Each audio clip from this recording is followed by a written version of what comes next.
Hello everyone. So this is experiment number 9 of the digital lab experiments, which is the ring and Johnson counter. First, let's take a look at the ring counter.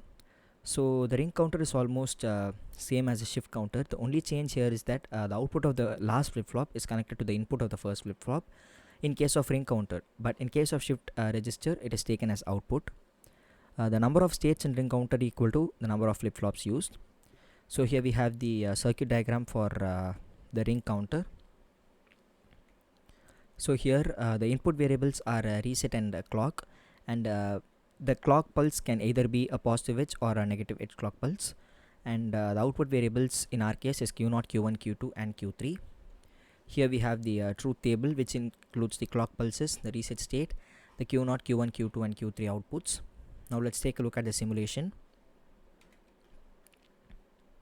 So here we have the simulation for the ring counter, which includes a switch, a clock pulse, we have a push button, and we have 4 flip-flops, and as told earlier, the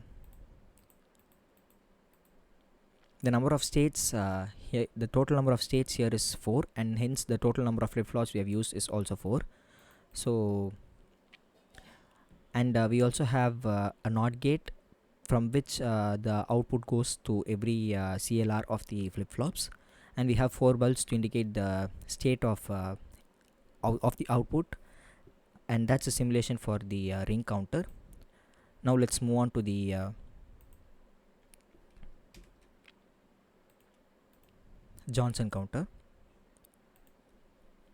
So the alternative name of the Johnson counter is a switch tail or a walking counter.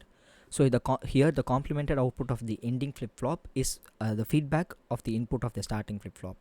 So here the stream of ones and zeros flow in ring form, and the twisted type counter uses a total of 2 control signals, which includes the CLK, the clock, and the ORI, where the clock and ORI are common to all 4 flip-flops.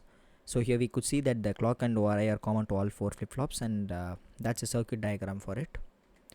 So here the input variables are RST and clock, and if n number of flip-flops are used, then 2n number of states are required. And the output variables in our case is Q0, Q1, Q2 and Q3. So here we have the truth table. Now let's take a look at the simulation. So here we have the simulation for the Johnson counter.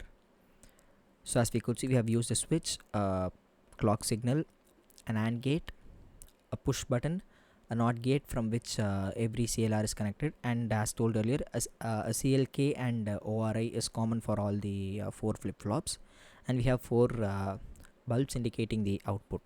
So that's the simulation for the Johnson counter. Thank you.